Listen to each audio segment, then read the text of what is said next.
नमो अर्हन्ताणं नमो सिद्धाणं नमो आयर्याणं नमो वज्रायाणं नमो लोये सवसाहुणम् मंगलमय मंगलकरण वीतराग विज्ञान नमो ताहि जाते भये अर्हन्तादि महान करि मंगल करि हो महा ग्रंथ करण को काज जाते मिले समाज सब आवे निज बलराज।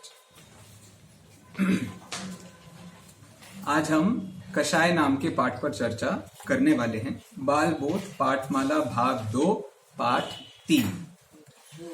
मेरा सबसे पहला प्रश्न ये है, हमने मोक्ष मार्ग प्रकाशक का मंगलाचरण क्यों पढ़ा है? क्योंकि ये पाठ मोक्ष मार्ग प्रकाशक के मुख्य रूप से आधार से लिखा गया है और इसकी 2 पंक्तियां जो इस पाठ का पूरी आत्मा मानी जाती हैं, पेज नंबर 13 पर बिल्कुल नीचे दी हुई हैं।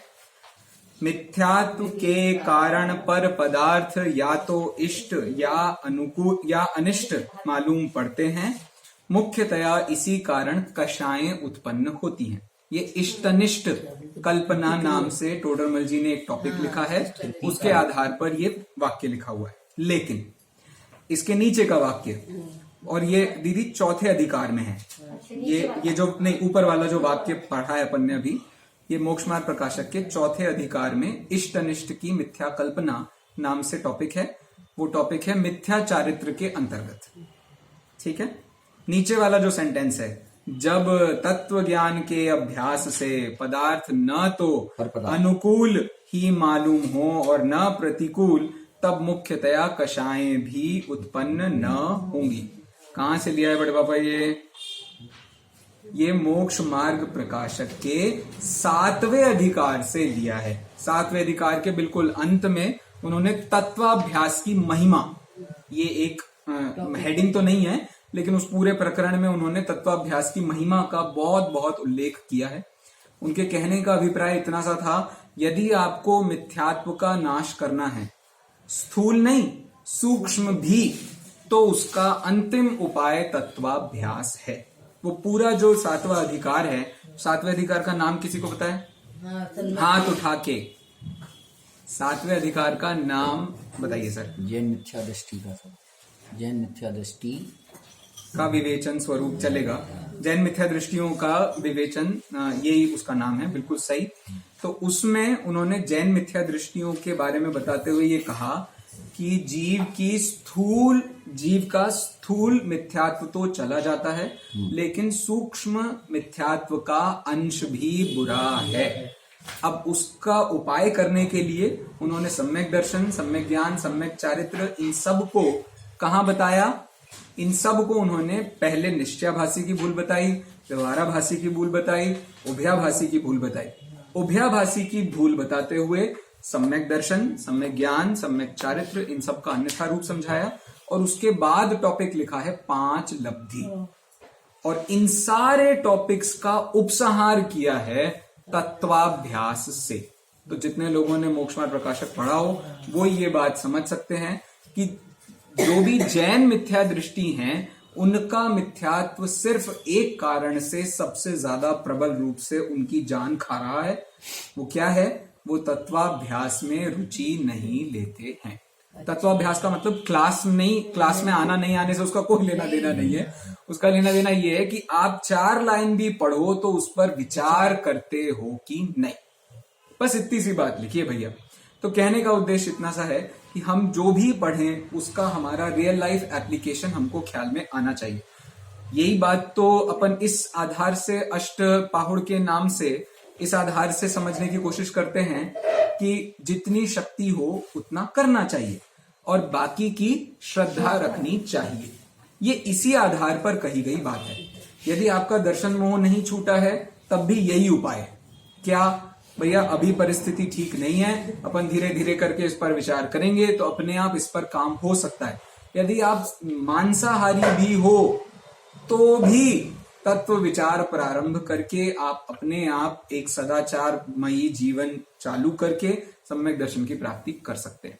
और सदाचार प्राप्त करने के लिए कोई घंटों महीनों की बात नहीं है, सेकंड्स का काम होता है। ये सेकंड्स का काम। एक मांसाहारी जीव को सिर्फ यही तो विकल्प छोड़ना है कि मैं जीवन में किसी भी जीव की हिंसा हो ऐसा कार्य नहीं करूंगा। खत्म, सम्यक दर्शन की पात्रता हो गई। इससे ज्यादा कुछ करने की जरूरत नहीं है। लेकिन इसके लिए उसने जिंदगी में जितनी पढ़ाई पढ़ी है अपनी किताबों से और लाइफ के एक्सपीरियंसेस से, उन सबको उसको बिल्कुल पहले तत्व ज्ञान से शोधन करना पड़ेगा। तब जाकर के उसके बात ख्याल में आएगी, बात ख्याल में आएगी तो फिर नई जिंदगी चालू होगी। आपको पता है मुनियों के लिए, जैन दर्शन में मुनियों के लिए एक विशेष शब्द का प्रयोग किया जाता है जो कि आज जैनियों से गायब हो गया है। आज जैनियों से वो शब्द गायब हो गया है और वो शब्द नहीं, अरे कर लो, बोलता हूं ये शब्द सिर्फ आज हिंदू संस्कृति में बचा है। अब बता दो शब्द।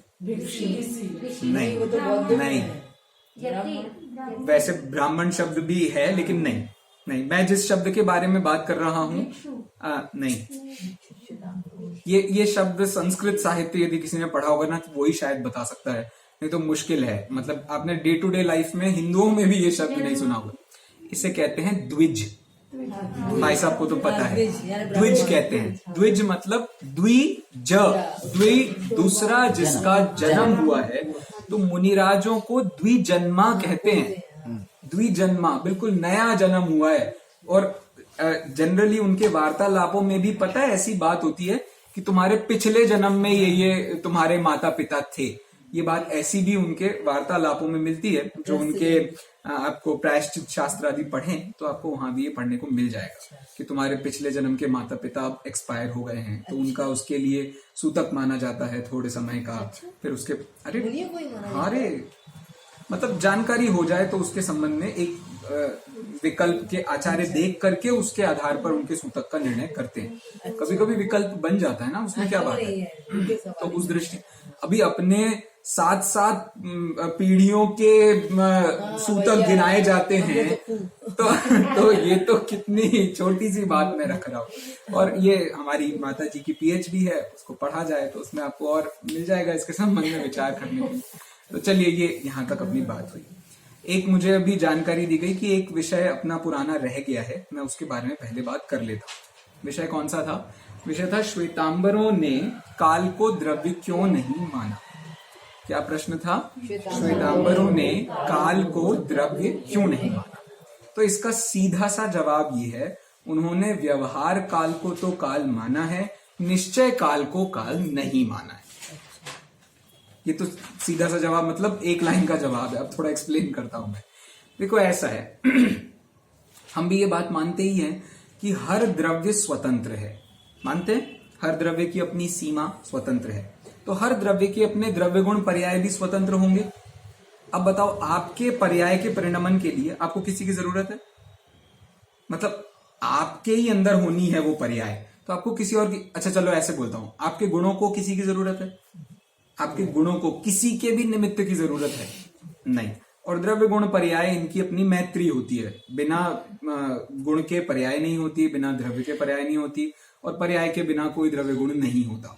तो उन्होंने कहा इसके लिए अलग से द्रव्य की आवश्यकता नहीं है। बात समझ में आ गई? उन्होंने कहा ये तो सब द्रव्य अपना अपना मैनेज कर लेते हैं, इसके लिए अलग से द्रव्य बनाने की क्या जरूरत है। तो इसीलिए अस्तिकायों को ही उन्होंने द्रव्य माना है।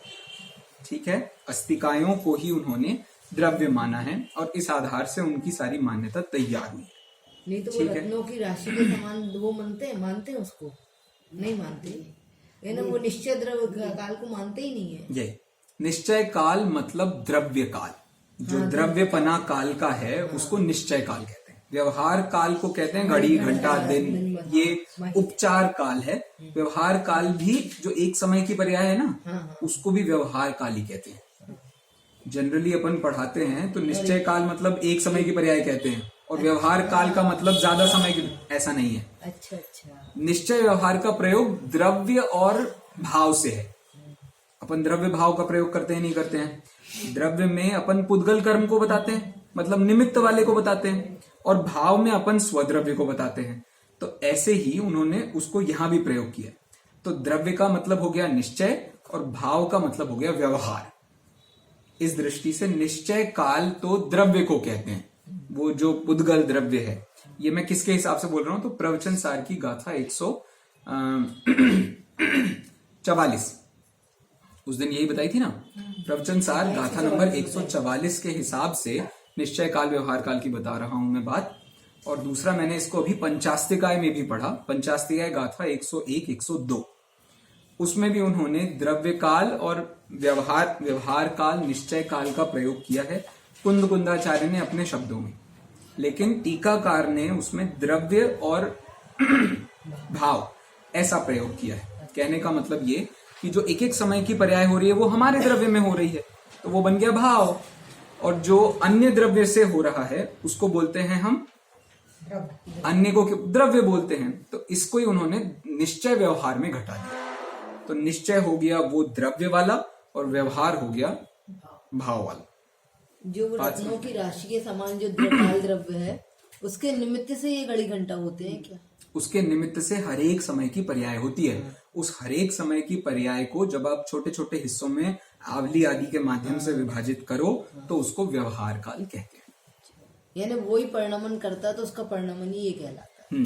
अच्छा। तो फिर अपने यहाँ परंपरा में जो जैन सिद्धांत प्रवेशिका आदि ग्रंथ बने हैं उनमें निश्चय काल एक समय के पर्याय को कहा और व्यवहार काल एक समय से बढ़कर के जितनी भी पर्याय हैं उन सबको व्यवहार काल कहा।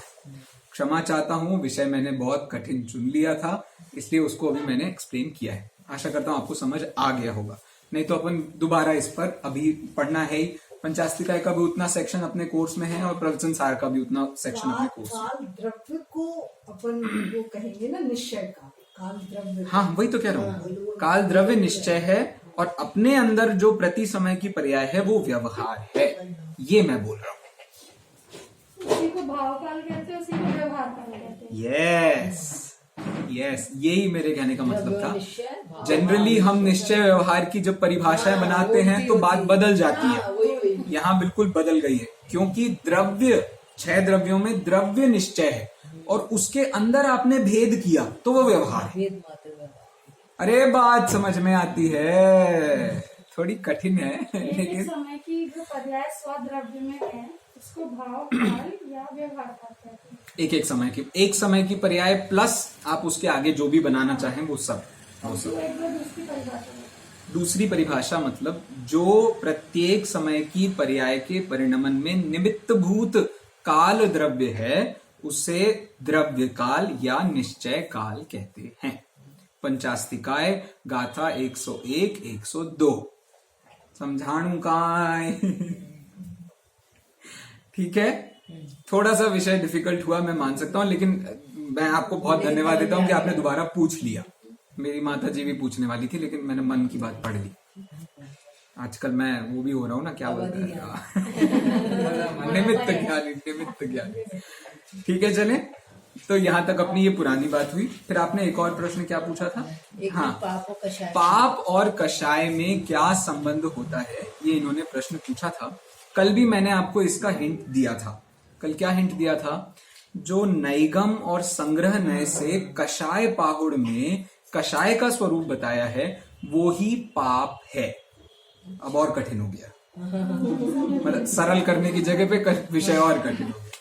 कहने का मतलब जिस चीज पर आपको गुस्सा आया है उस चीज को भी कषाय कहते हैं। वहां उन्होंने ऐसे लिखा है, पैर में कोई कंकड़ फंस जाए तो गुस्सा किस पर आ रहा है? तो कषाय किसकी है? कंकड़ की।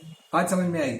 ये नैगम नय से, मतलब बिल्कुल औपचारिक रूप से जब आप किसी को डिफाइन करो, निश्चय से जाओ या अंदर चले जाओ आप, तो आपको समझ आ जाएगा कि इसी को भाव कषाय असली कषाय होती है। परद्रव्य आपको परेशान नहीं कर सकता है, क्योंकि ऐसे कंकड़ तो मुनियों को भी कितने लगे, उनको तो कषाय हुई नहीं। तो औपचारिक रूप से उसको कषाय कहते हैं। असली रूप से उसको कषाय नहीं कहते हैं। और औपचारिक रूप से जब आप एक बिल्कुल सूकड़े लड़के को महावीर कह दो, कैसे कह रहे हैं उसको अपन, नाम है उसका महावीर और क्या कर सकते हैं, इसका नाम नैगम्य है, ठीक है, या नाम निक्षेप है, ठीक है। चलिए समझ आ गई बात। तो इसी दृष्टि से ये जितने भी बहिरंग कार्य हो रहे हैं वो कार्य बहिरंग द्रव्य होने से इन सब को भी कषाय संज्ञा दी जाती है, क्योंकि इन्हीं के निमित्त से या तो कषाय हो रही है या इन्हीं के फल में कषाय हो रही है। दोनों बातें अलग अलग हैं। मतलब मम्मी ने डांटा तो मुझे गुस्सा आया, मुझे गुस्सा आया तो मम्मी ने डांटा, ये दोनों पाप रूपी कार्य हैं। मम्मी का डांटना कार्य है, हिंसा हो रही है ना, डांटना, अरे यार ऐसे कर रहे हो आप लोग, भैया वो हिंसा की परिभाषा सुनाओ, व्यवहार हिंसा की, मतलब किसी को मारना सताना दिल दुखाना, ये अब इनने मुझे डांटा तो ये हिंसा हुई कि नहीं हुई। अब इनने मुझे डांटा, उस पर मुझे गुस्सा आया, ठीक है, तो इनका डांटना मेरी गुस्से का कारण बन गया, और मुझे जो गुस्सा आया है उसके फल में इन्होंने डांटा, क्यों गुस्सा किया तूने। इस दृष्टि से इन दोनों को ही हम, पाप को ही हम कषाय का कारण कहते हैं। दूसरा, आप जब भी अपन ने सदाचार वाले पाठ में ये बात पढ़ी थी, आप जब भी कोई कषाय कर रहे हैं वो किसी ना किसी पाप रूप में रिफ्लेक्ट होती है। कैसे, वो बच्चा था, बच्चा क्या कर रहा था, उसे अंदर ही अंदर गुस्सा खाए जा रहा था, उसने क्या किया, लड्डू लिया फेंक दिया, खुद जाकर के अपने आप को कोने में फेंक दिया। ऐसे बहुत सारी हरकतें की ना उसने, खूब लोगों ने मनाया तो भैया ने और 4 गालियां देके उन्हें भगा दो। तो ये सब जो है, ये सब क्या है, ये सब पाप ही तो है। इसी को हिंसा कहते हैं, इसी को झूठ कहते हैं। अब झूठ कैसे, लड्डू सबको बराबर मिले, अच्छा चलो नहीं भी मिले, तुम्हें लड्डू छोटा मिला गारंटी से, तो सबके खाने का तूने इंतजार क्यों किया। सबने खा लिया, उसके बाद तुझे मजा सूझ रहा है कि अब मैं कुछ करूंगा। ये किस बात का सूचक है, ये मायाचारी का सूचक होने से झूठ है, सरासर झूठ है। हिंसा हो गया, झूठ हो गया, चोरी करी उसने, इस तरीके, यस, चोरी, भाव चोरी की परिभाषा जब अपन पढ़ते हैं तो वो यही आती है 7 प्रकार के व्यसनों में। जब उन्होंने लिखा है ना अपने बनारसी दास जी ने, आएगा 7 व्यसन का पाठ आएगा। ये हो गई बात। और उसको भी मैं कषाय पाहुड़ से ही पढ़ाने वाला हूँ। 7 व्यसन वाला पाठ भी कषाय पाहुड़ से ही पढ़ा जाएगा। चलो, तो ये वाली बात भी हो गई यहाँ। और क्या के जैसे कषाय उत्पन्न होती है तो उनमें मोह राग द्वेष की उत्पत्ति होती है। Yes. यदि पाप भी उत्पन्न होते तो मोह राग द्वेष की तो पाप सिर्फ क्रिया है और कषाय उसके पीछे का कार्य। दूसरी बात सीधे शब्दों में कहूं, भाव पाप इज इक्वल टू कषाय। बिल्कुल सीधा पढ़िए अपने परिभाषा ये, और दूसरा अपने प्रश्नोत्तरों में अपन ने बात पढ़ी है, यहाँ सीधी सीधी भाषा में लिखी है। खोलो पेज नंबर 9। कषाय जो है अंतरंग वाली बात होगी। हाँ, अंतरंग पाप का नाम कषाय है, ऐसे ही। तो बहिरंग वाला काम बस जनरली लेकिन ऐसा सर्वथा नहीं भी है, क्योंकि आपको याद होगा अपन ने जब मंगल वाला पाठ पढ़ा था ना बड़े पापा, मंगल वाले पाठ में मंगल की परिभाषा में सबसे पहली लाइन में पढ़ा था, जो मोह राग द्वेष रूपी पापों को गला। तो मोह राग द्वेष को भी सीधा सीधा पाप दादा ने अकेले नहीं लिखा है, ये बात जहां से खड़ी हुई ज्ञानार्णव में, ये बात सीधी सीधी ऐसी लिखी है, ठीक है। चलिए 9 पेज, तो हाँ, पेज नंबर 9 पर नीचे से दूसरा पिता का पात्र देखिए। हाँ है ही, कषाय हिंसा भी हैं और परिग्रह भी। तो हिंसा भी हो गई, परिग्रह भी हो गई, तो पहले नंबर का पाप हो गया, अंतिम नंबर का पाप हो गया, तो सारे पाप हो गए। ठीक है, चले आगे। तो हम कषाय वाले पाठ पर बात कर रहे थे। कल हमने बहुत हद तक इस पाठ को पढ़ लिया है। आज आप बोलो तो मैं दोबारा से पढ़ता हूँ, नहीं बोलो तो मैं आपसे प्रश्न पूछता हूँ। बताओ किसके लिए तैयार हो आप? मैं कुछ प्रश्न पूछ लेता हूँ और फिर मुझे कुछ लगेगा तो इसमें से पढ़ करके सुनाता हूँ, ठीक है। चलिए, सबसे पहला प्रश्न मेरा ये है, कसने को कषाय कहते हैं, ये कौन से ग्रंथ के आधार से पढ़ा था? हाथ उठाकर उत्तर दीजिए। कषाय पाहुल से तो कषाय पाठ लिया है, तो उसमें सबसे पहले वर्णन आया और धवला में भी इसका आया। गजब है भैया, कमाल कर रहे हैं बच्चे बिल्कुल। बच्चे मतलब बड़े ही हैं। बहुत बढ़िया, बहुत बढ़िया। अच्छा, अब कषाय को वस्तुओं में घटाकर बताइए। 2 प्रकार की वस्तुओं में कषाय शब्द का प्रयोग पाया जाता है। आप बताइए उसे, वो कहाँ कहाँ पाया जाता है। कल बताया था मैंने, बोलिए। स्वाद में, हाँ, एक तो कषायला स्वाद होता है आंवले आदि का, और दूसरा कषायला रंग होता है। कौन सा रंग होता है कषायला? गेरुआ मिक्स रंग होता है, वो थोड़ा ऑरेंज। भाई साहब जो टी शर्ट पहने हैं ऑलमोस्ट सिमिलर कलर होता है, इसको कषायला रंग कहते हैं। समझ आ गई बात भैया सबको? तो ये कषाय के 2 व्यावहारिक रूप भी हैं, और इसके समझ लीजिए, बाकी तो अपन पढ़ ही रहे हैं, ठीक है। अब ये बात आपको बतानी है कि कषाय आत्मा से डायरेक्टली संबंध नहीं रखता है। ये पाठ की किन पंक्तियों से पता चलता है? कषाय आत्मा से डायरेक्टली संबंध नहीं रखता है, ये पाठ की किन पंक्तियों से पता चलता है? पाठ में से पढ़ के बताना पड़ेगा। और कोई तैयार है क्या भैया?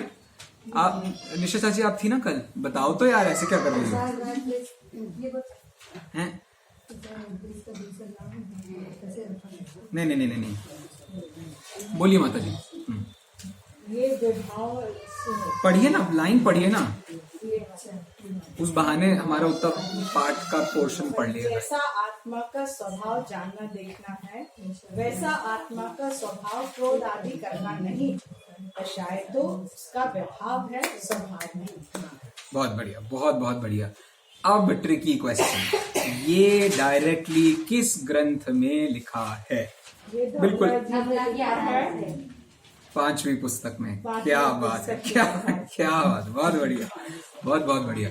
और वहीं उन्होंने ये बात भी लिखी है कि आत्मा का स्वरूप अहिंसा है।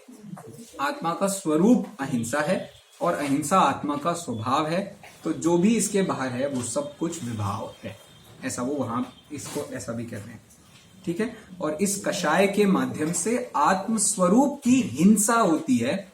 पता है, मैंने आपको एक बार बताया था, द्रव्य के कुछ ऐसे संस्कृत में वर्ड्स बताए थे, याद हो आपको तो? संस्कृत में, हिंदी के तो मालूम है।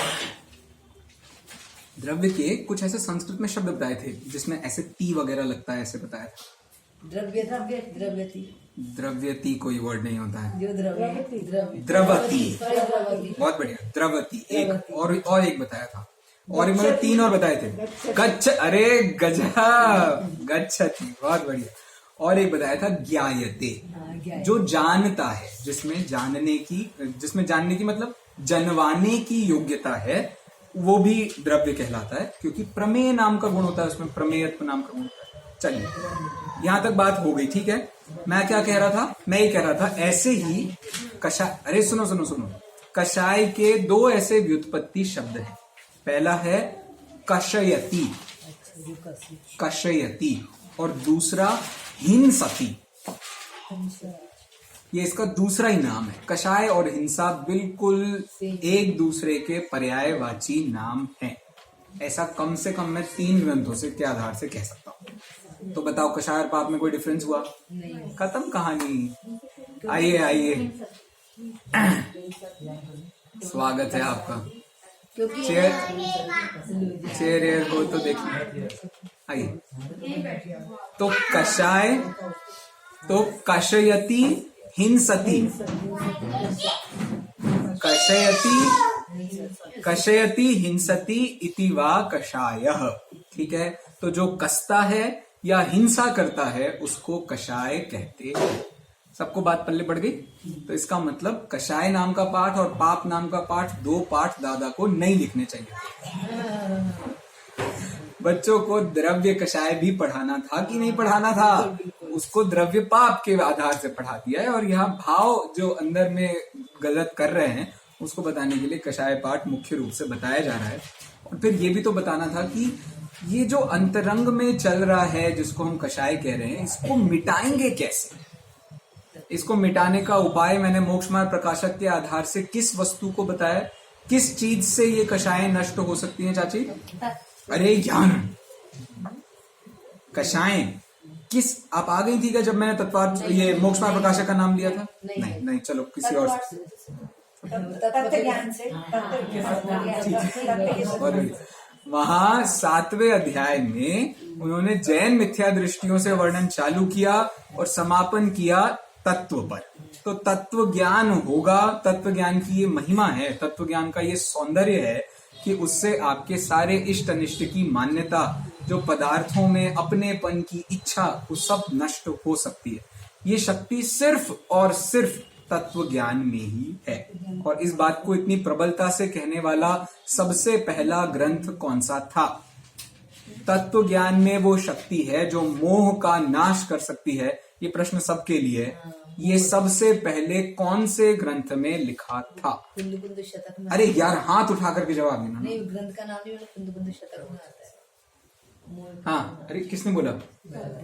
अरे हाय, अरे गजब गजब।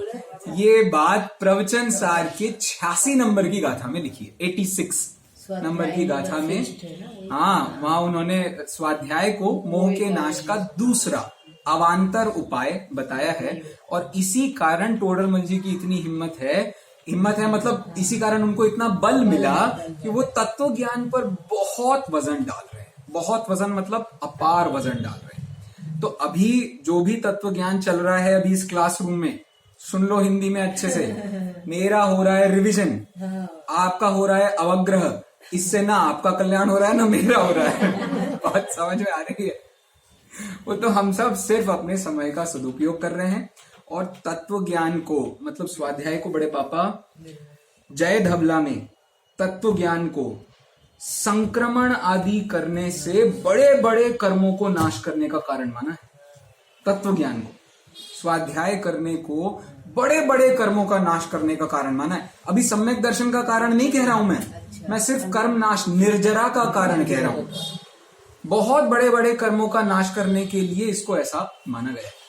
तो समझ लीजिए कि यदि आप असली में तत्व ज्ञान कर रहे हैं तो आपसे ज्यादा महान इस धरती पर कोई नहीं है और आप नमस्कार के पात्र हैं।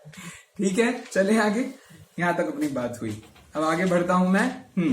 अब जब आपने कह दिया कि आत्मा का स्वभाव जानना देखना है और विभाव क्या है, जो आत्मा का स्वभाव नहीं है उसको विभाव कहते हैं। तो विभाव की परिभाषा भी तो बता दो भाई। चाची, विभाव किसे कहते हैं? आत्मा का स्वभाव नहीं है। अरे वाह। जो आत्मा का कषाय, आत्मा के स्वभाव से विपरीत भाव को विभाव कहते हैं। बहुत बढ़िया, ठीक है, यहां तक बात। अब आपको ये बताना है, ध्यान से सुनना प्रश्न। आत्मा के स्वभाव से विपरीत भाव, बड़े बाबा आपको जवाब देना है इसका। आत्मा के स्वभाव से विपरीत भाव, ठीक है, इसका और 4 प्रकार की कषायों का या राग द्वेष का, इन दोनों का संबंध क्या है?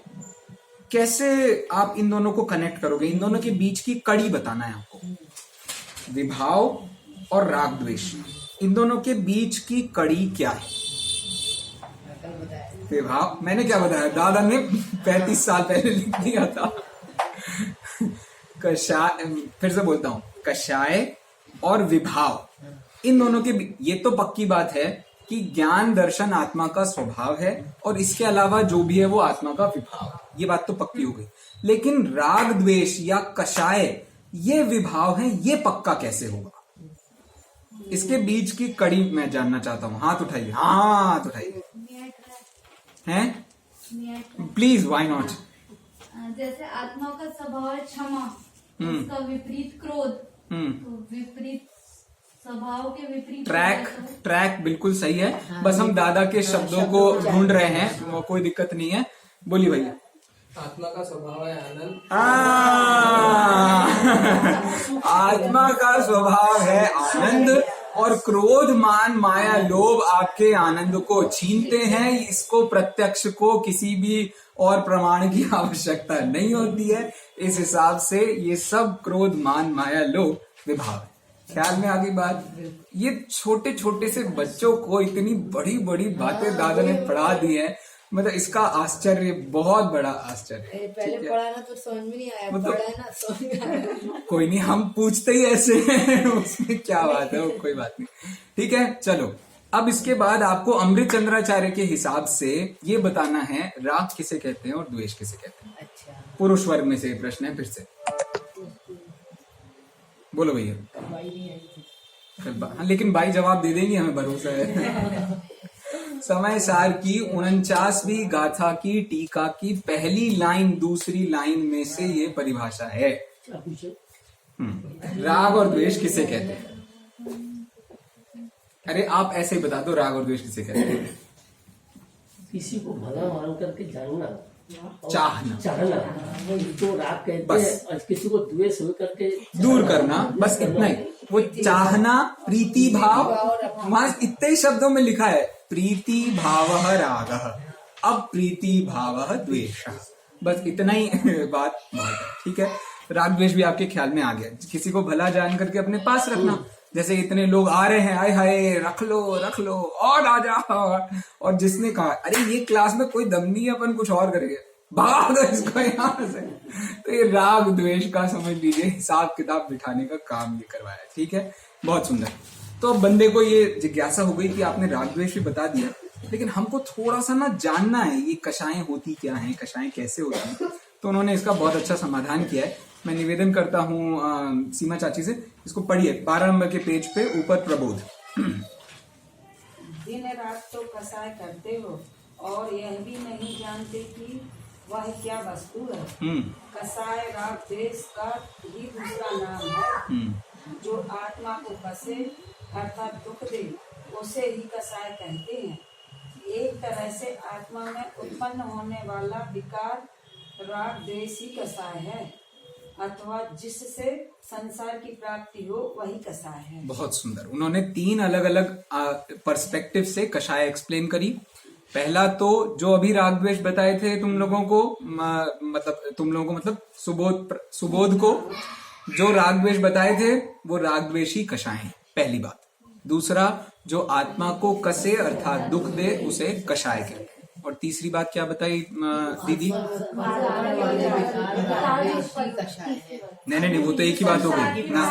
हाँ, संसार की प्राप्ति जिससे होती है उसे कषाय कहते हैं। Are you sure? कषाय से संसार की प्राप्ति होती है? कषाय से संसार की प्राप्ति मुझे सिद्ध करके बताओ। अगर कसाय ना हो तो आदमी मुक्त नहीं हो जाए। नहीं, ऐसा कुछ नहीं है। संसार की प्राप्ति होती है, ये सिद्ध करना है, ये नहीं सिद्ध करना है कि मुक्ति नहीं होती। प्रश्न थोड़ा और स्पेसिफिक होना पड़ेगा। संसार का पर्यायवाची बताइए। संसार का पर्यायवाची क्या है? नहीं, वैसा वाला नहीं, वो नहीं। लेकिन आप सही कह रही हो, नियम सार में तीसरी गाथा में इतना सुंदर प्रस्तुतिकरण किया है सिर्फ संसार वर्ड को एक्सप्लेन करने के लिए। मेरा बड़ा फेवरेट है वो पूरा का पूरा प्रकरण। अभी जाने दीजिए। संसार का पर्यायवाची है चतुर्गति परिभ्रमण, और 4 गतियों में 4 कषायों को घटाया जाता है। अरे बात समझ में आई? मुख्यता नहीं, मैं बता रहा हूँ। मैं षटखंड आगम के हिसाब से आपको ये बात एक्सप्लेन कर रहा हूँ, ध्यान से सुनिएगा। आपको आयु के बारे में तो पता है, कि एक बार जिस आयु में आप चले गए उसी आयु में रहते हैं, लेकिन वहां गति बदलती रहती है। ये वाली बात तो पक्की हो गई।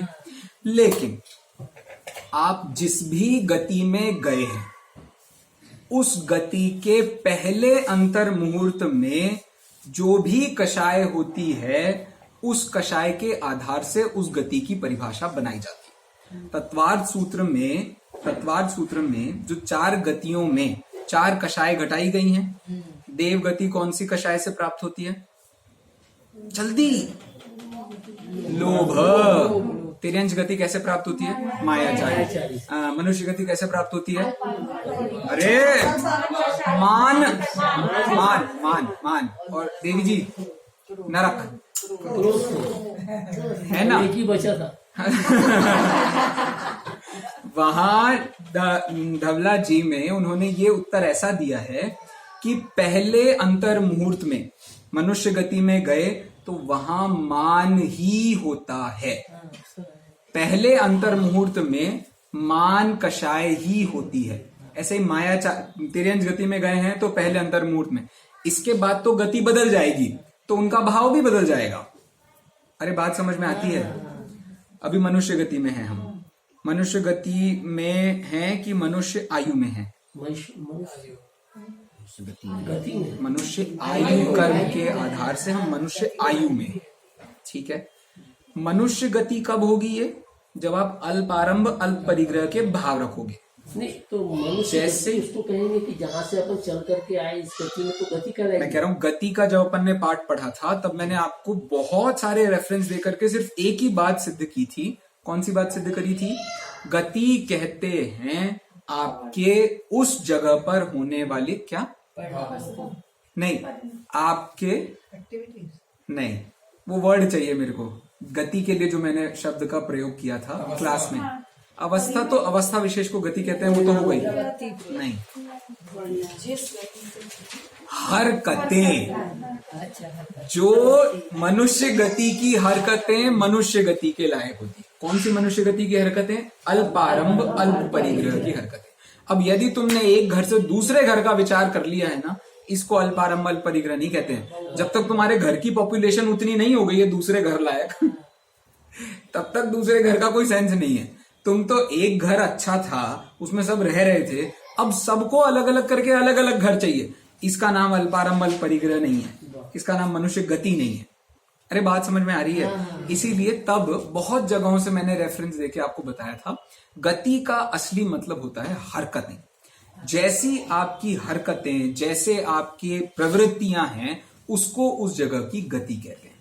अवस्था विशेष को गति कहते हैं, नो डाउट, उसमें कोई दो राय नहीं है, लेकिन अवस्था विशेष एक्सप्लेन तो करना पड़ेगा ना मुझे तभी तो आपको वो बात ख्याल में आएगी कि उसको अवस्था विशेष क्यों कहते हैं। ठीक है, गति वाला पार्ट आज पूरा हो रहा है, ऐसा लग रहा है मुझे। ठीक है भैया, बात सबको ख्याल में आई? कषाय की 3 परिभाषाएं सुनाइए। अरे अब भी तो वहीं से तो चालू हुई थी बात। राग देश कषाय कहते हैं जो आत्मा को कसे अर्थात दुख दे उसे कषाय कहते हैं। अद्भुत। और जो संसार की प्राप्ति करें वो कषाय। संसार की प्राप्ति, जिससे संसार की प्राप्ति हो उसे, बहुत सुंदर। आपने देखो वाक्य का कितना सुंदर है, मतलब जैन दर्शन में व्याकरण का ज्यादा टंटा नहीं है। आपने वाक्य बनाया कर्तृवाच्य में, इसमें लिखा है भाववाच्य में, सब अलाउड है ठीक है बात समझ में आ गई? कहने का मतलब सीधे से शब्दों में इतना सा है, इसको कषाय कहते हैं भाई, बस इतनी सी चीज को कषाय कहते हैं। यदि आपकी कोई हरकत संसार का कारण बन रही है, कषाय कहते हैं। आपकी किसी भी हरकत में आपको ऐसा फील हो रहा है कि भैया मेरे को बहुत अटैचमेंट हो रहा है, मेरे को किसी से बहुत भगाने का मन हो रहा है, क्लास में अगली बार दिख ना जाए इसको कषाय कहते हैं। और नहीं तो सीधी बात है, तुम्हें यदि अपने आप को कोसने की इच्छा हो रही है, जिंदगी से पस्त पड़ गए हो, इसका नाम कषाय है। बात समझ में आ गई है? संसारी जीव 1 मिनट बिना कषाय के नहीं रहता ना, मतलब हाँ, बुद्धिपूर्वक के हिसाब से देखा जाए नहीं, तो yes। कषाय लेंगे उस जगह की लेशिया लेंगे। हाँ, गुड। ये वाला पॉइंट भी अभी आने वाला था, मेरे को लेने का मन भी है, लेकिन अभी फिलहाल मुश्किल है। अच्छा देखो, इतना सा बोल देता हूँ, जो कषाय की तीव्रता मंदता है उसको लेशिया कहते हैं, लेकिन कषाय नहीं छूटती। कषाय का जो रेंज है वो रेंज रहेगा, और उसमें तीव्रता मंदता से 6 लेशियाएं बनती हैं। उसकी तीव्रता मंदता की भी परिभाषा है, जो आपने इस भाव दीपिका में नहीं पढ़ी होगी। देखो बोलता हूं, कृष्ण लेशिया का मतलब पता है क्या होता है? तीव्रतम लेशिया। ये भाव दीपिका में है नहीं मेरे ख्याल से, मैं भूल रहा हूँ, फिर तो मैं भूल रहा हूँ। तो कृष्ण लेशिया, उसके बाद नील, कृष्णतर, सॉरी तीव्रतर, फिर तीव्र, सिर्फ तीव्र, तीव्रतम, तीव्रतर, तीव्र, मंद नहीं, मंदतम, हाँ ठीक है, मंद, मंदतर, मंदतम। इस हिसाब से उसका पूरा रेंज 6 बना करके उन्होंने लिखा है। और ये कहाँ लिखी है बात? षटखंडागम में। अच्छा, षटखंडागम इनको नहीं मिला था, किनको? टोडरमल जी को। तो दीपचंद जी को मिल सकता है? दीपचंद जी तो उनसे और पहले हुए थे, तो भी उन्होंने यही सेम परिभाषा लिखी है। मेरा पहले मन बहुत था कि मैं दीपचंद जी पर ही पीएचडी करूं। अब थोड़ा सा मन बदल गया। कोई नहीं। तो कहने का मतलब ये कि ये सारी बातें आप तत्व ज्ञान की थोड़ी गंभीरता पालो तो आपको सहज में निकलती हैं। अभी ऐसी बात, मतलब अभी जब हम लोगों ने उदाहरण छांटना चालू किए मोक्षमार्ग प्रकाशक के, मोक्षमार्ग प्रकाशक की ऐसी पंक्तियां हैं कम से कम 50 से ऊपर जो सीधे धवला से मैच करती है। ये है टोडरमल जी। अब ऐसे मिला रहा हूं मैं आपको टोडरमल जी। ऐसे ही दीपचंद जी पर काम किया जाएगा तो और आपको 1000 मिलेंगी ऐसी पंक्तियां जो सीधे धवला से मिलती है, षटखंडागम से मिलती है या अन्य किसी स्थान से मिलती है। कहने का मतलब विद्वानों का काम भी किसी भी हद पे कमजोर नहीं होता है। और दूसरा, आज हम जो विद्वानों की ऐसी कन्नी काट रहे हैं उन्हीं की देन से ये सारे ग्रंथ पढ़ पा रहे हैं, हिंदी में करें। और मैं यदि और बोल्ड हो जाऊं ना तो ये कह दूं उनकी मायाचारी से खा रहे हैं हम ये सब आगम का सेवन भोजन कर रहे हैं। वो एक बार वो धवला की आप पूरी वो पढ़ो तो आपको पता चलेगा कि वो व्यक्ति ने कितनी मेहनत करके सबसे पहले चुपचाप से कॉपी करते करते निकाल ली। निकालने के बाद उसने उसको किसी श्रेष्ठी को दिया, वहां से फिर वो छपी, उसके बाद उसकी परंपरा से हमारे पास आई। कहने का मतलब विद्वानों का योगदान किसी भी स्तर पर कमजोर नहीं है, और ना ही वो श्रावक की किसी भी रेंज से झूठा कहलाता है। ये कार्य श्रावकों के लिए योग्य माने जाते हैं। कहने का मतलब इतना सा है, ये टोडरमल जी हो गए, तब तो तुम ये गोमटसा जीव कांड कर्म कांड पढ़ पा रहे हो। कहां से पढ़ते नहीं जो न्याय ग्रंथ इतने सारे हैं, जयचंद जी छावड़ा नहीं होते कहाँ पढ़ते तुम। कहने का मतलब उन्हीं के योगदान से ये सारी चीजें आज हमारे तक पहुंची हैं, और उसी के कारण हम ये सारी चीजें पढ़ समझ रहे हैं। और फिर भी हम उनके काम को ऐसा मंद करते हैं तो ठीक नहीं है। लेकिन फिर भी आज बहुत लोगों ने उनकी गरिमा को समझ लीजिए, जो विरोध करते हैं उनमें भी बहुत सारे लोगों ने टोडरमल जी की आदि लोगों की बहुत गरिमा की बात भी की है। अभी वो अपना उद्देश्य नहीं है। अपन अब सीधे चलते हैं, क्रोध की परिभाषा बताना है बड़े बाबा। क्रोध किसे कहते हैं?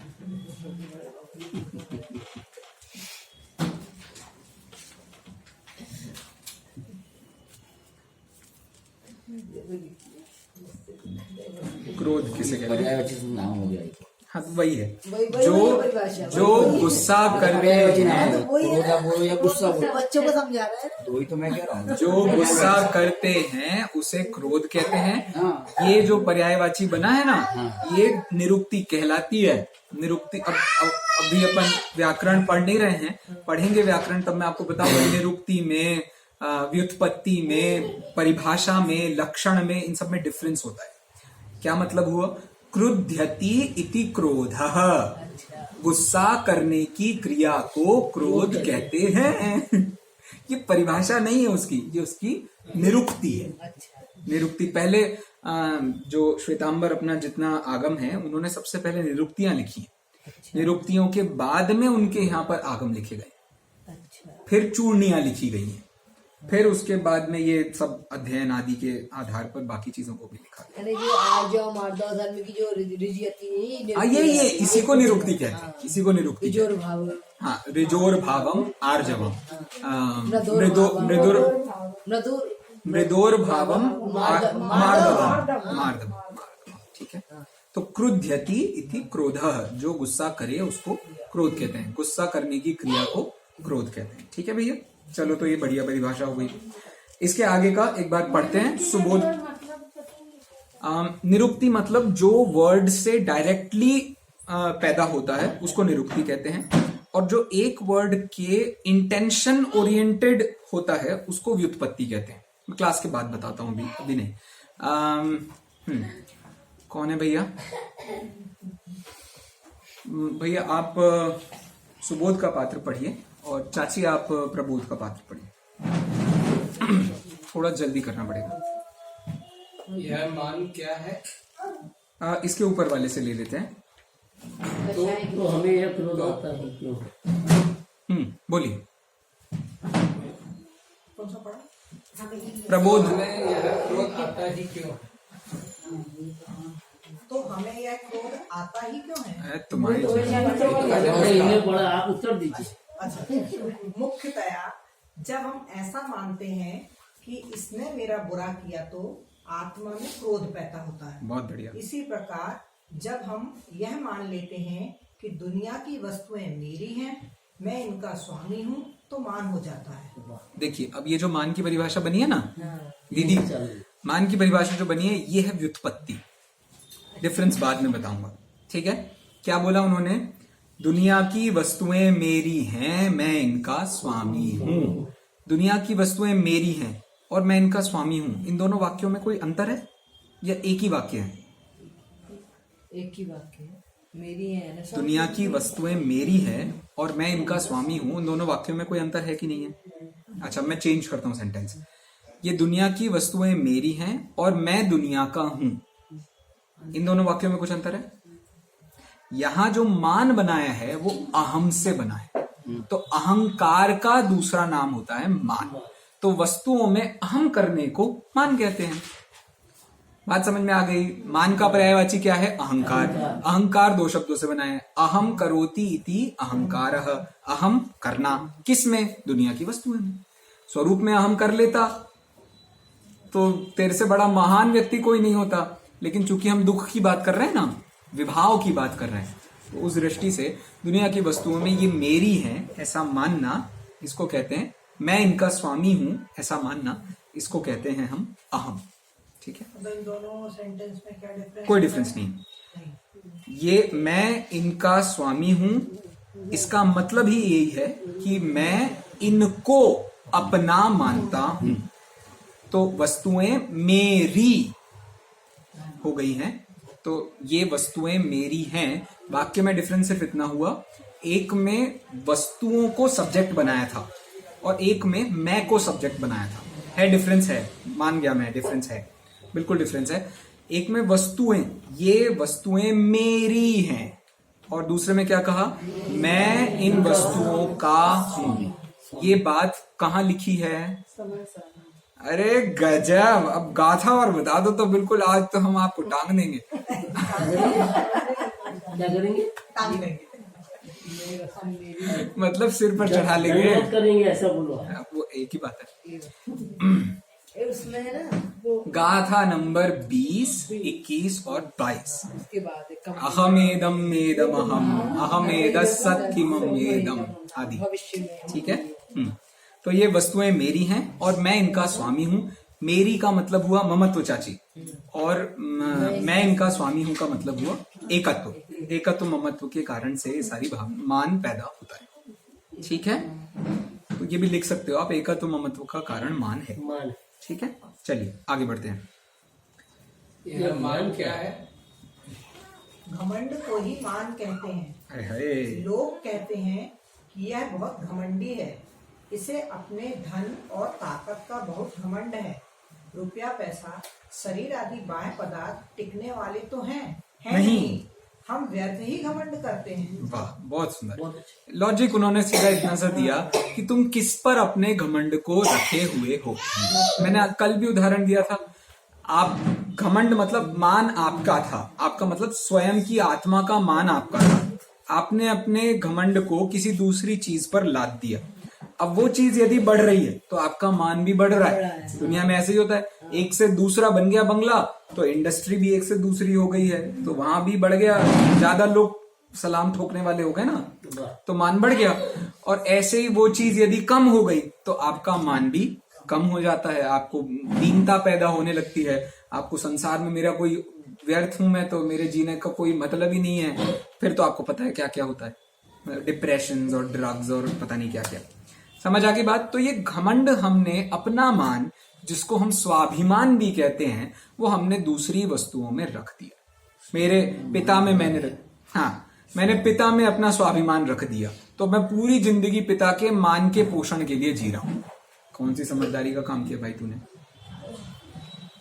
ये इसके पीछे का लॉजिक है। इसलिए मान को अपने में रखने की जगह दूसरे में रख दिया है, तो ही उसको मान कषाय कहते हैं। बात समझ में आ गई? चलें आगे। मान और स्वाभिमान में फर्क होना चाहिए।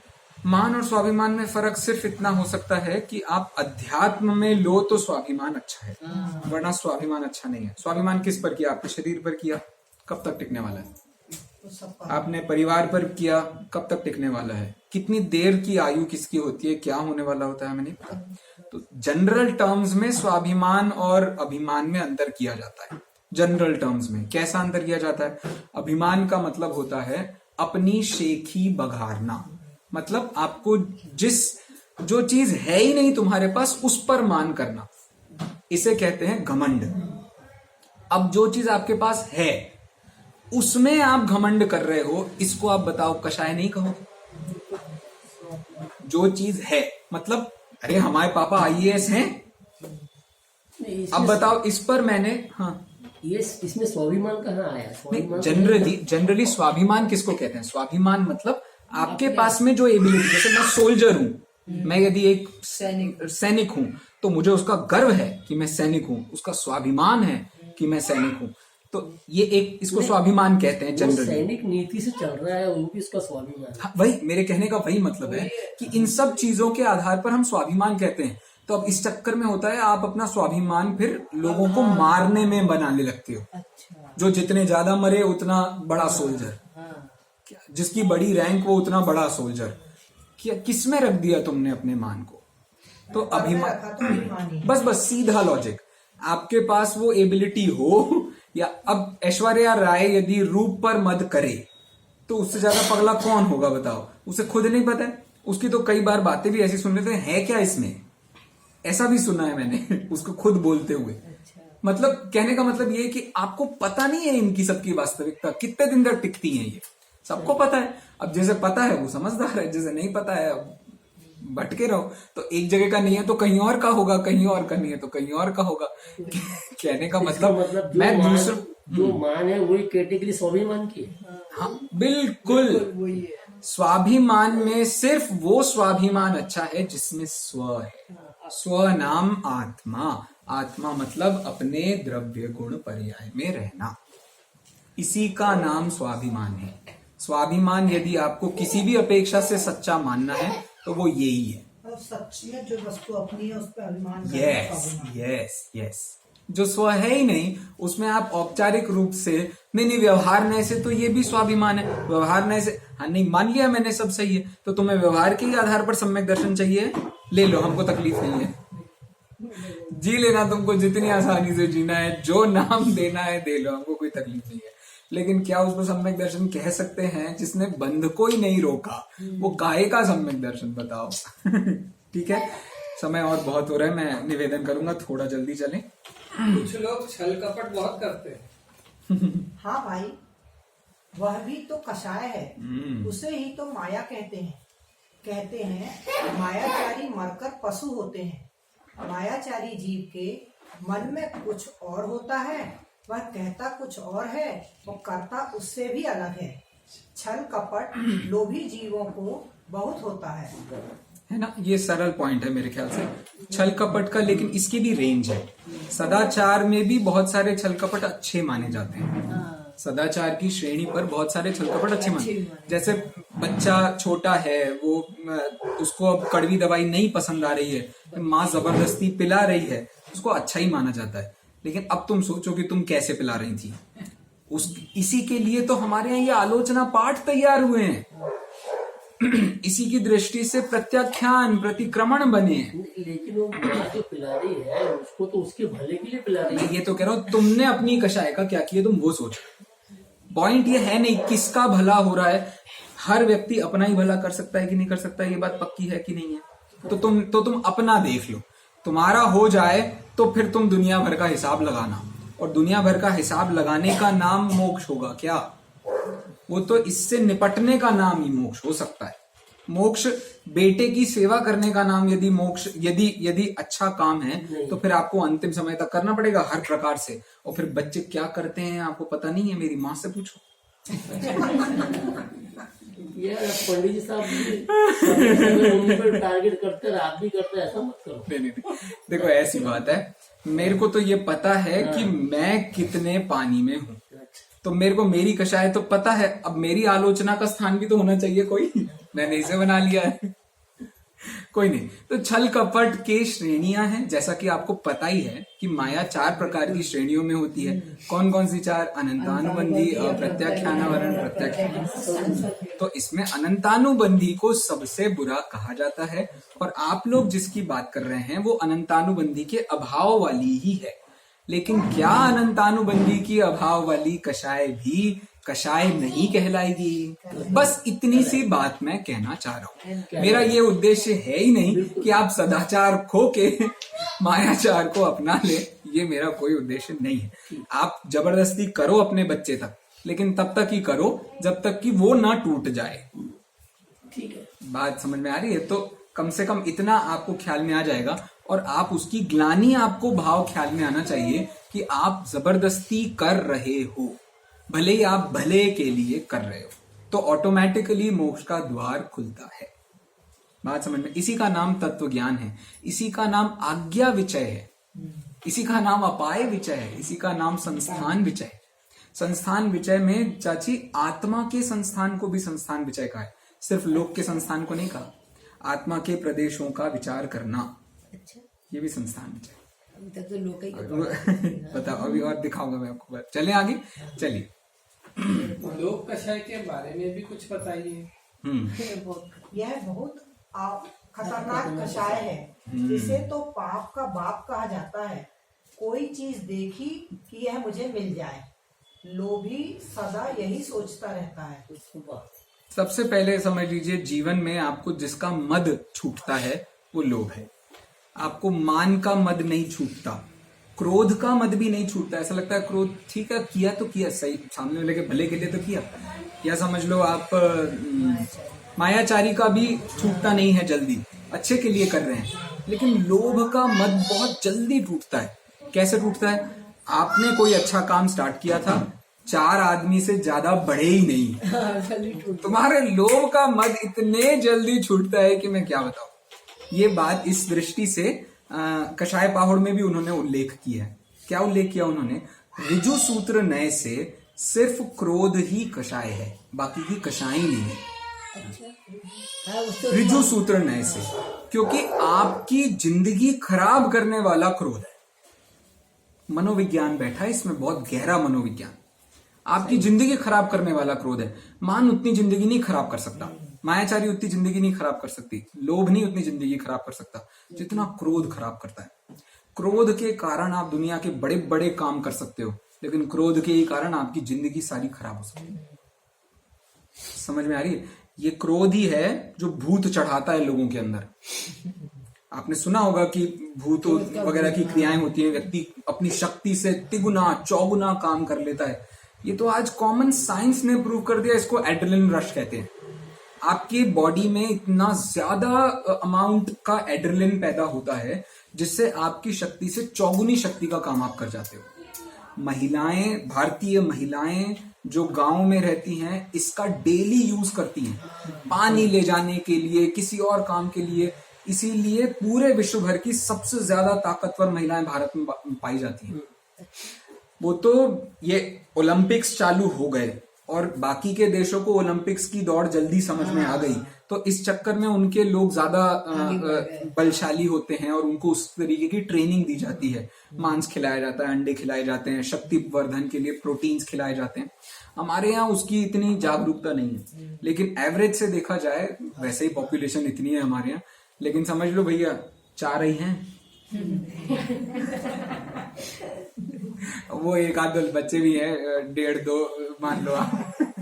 कोई नहीं, बात समझ में आ गई। तो यहाँ इतनी सी बात बस बताना चाह रहे हैं, ये कषाय, लोभ नाम की कषाय सबसे ज्यादा हानिकारक है। अभी फिलहाल नहीं, अभी लोभ पर अपनी बात स्टार्ट हुई थी, फिर क्रोध पर गई थी। तो लोभ कषाय बहुत अधिक हानिकारक है।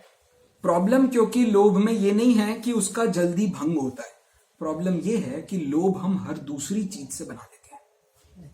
मेरा धर्म, मेरा मंदिर, मेरा परिवार, एक से भी दिक्कत हो गई ना कुछ तो दूसरी पर स्विच कर लेंगे, दूसरी से दिक्कत होगी तो तीसरी पर स्विच कर लेंगे। एक ब्रांड की बिंदी बहुत दिनों तक हमारी शोभा का कारण थी, थोड़े दिनों बाद बोरियत पैदा हुई, नए ब्रांड की बिंदी आएगी, ये लोभ है, ये लोभ है। वो चाहिए। शॉपिंग क्यों होती है इतनी? इसके पीछे का कारण ही यही है और कोई बात नहीं है। ठीक है, आगे बढ़िए प्लीज, आगे बढ़िए। यह तो सब ठीक है कि कषाय बुरी चीज है, पर प्रश्न तो यह है कि ये उत्पन्न क्यों होती है और मिटे कैसे। बहुत सुंदर, बहुत सुंदर। ये बात जिसको समझ में आ गई वही असली भव्य जीव है। योग सार में ऐसे व्यक्ति की दिल खोल के तारीफ की है, दिल खोल के तारीफ की है। वहां अभी आएगा अपना अभित्रय ज्ञान पाठमाला भाग 1 में दूसरा पाठ आएगा, जब तब अपन आत्मा परमात्मा वाला पाठ आएगा, तो उसमें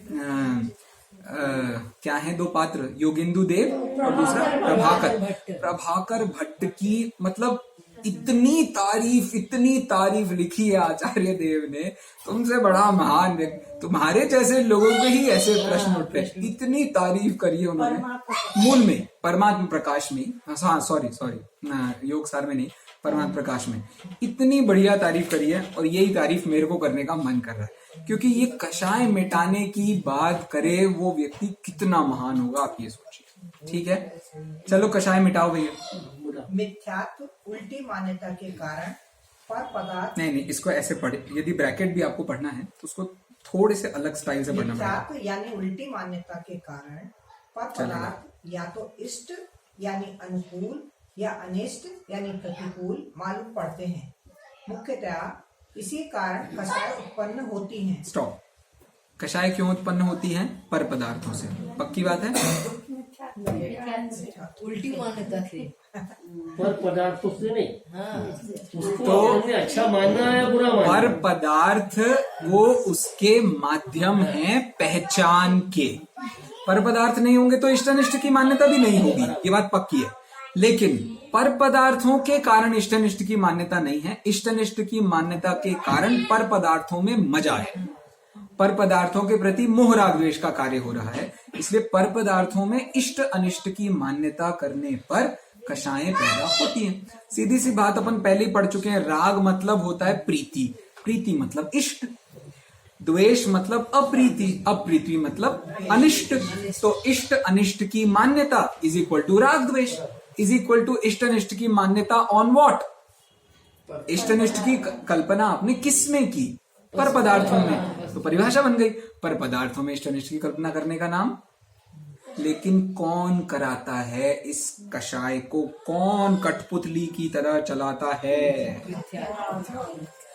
इसलिए मिथ्यात्व राग द्वेष तो यही है। राग द्वेष को चला कौन रहा है? उन कषायों को कंडक्ट कौन कर रहा है? कौन उसका राजा बन के बैठा हुआ है, जिसके ये मंत्री हैं 4? कौन है वो राजा? तो राजा का नाम है मोह राजा। मोह को भी राजा का है। आगे बढ़िए।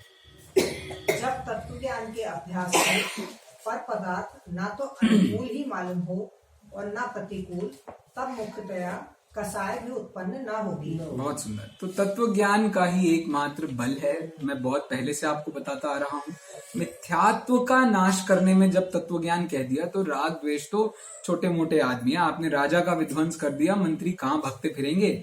उनकी कोई शक्ति नहीं है। रक्षाबंधन की कहानी सबने पढ़ी है।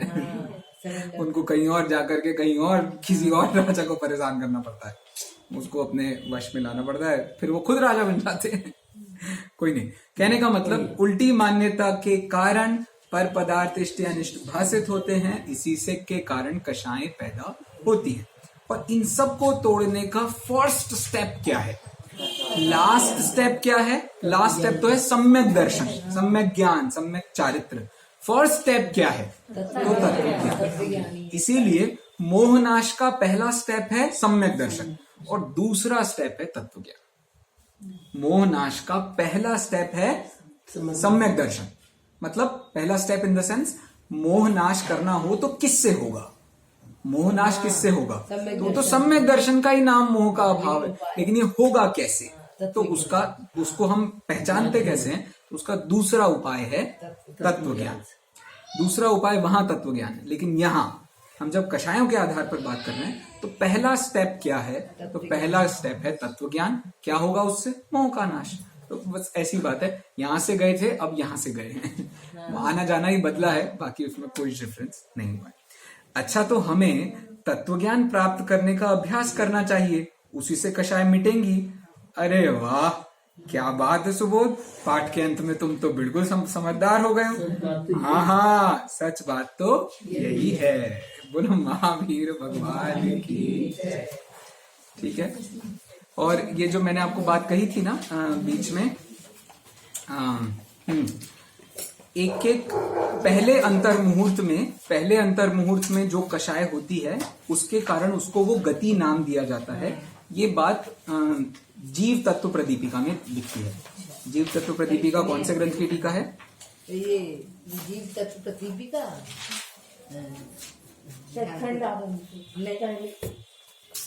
अभी 3 दिन पहले रिवाइज कराया था। देखो, तत्व प्रदीपिका और यस कोमट सर जीव कांड की ये समझ लीजिए। ठीक है, चलिए बोलो महावीर भगवान की। ये पाठ सबने ले लिए कि जीव ये वाले ये ले लो। ये वाला नहीं।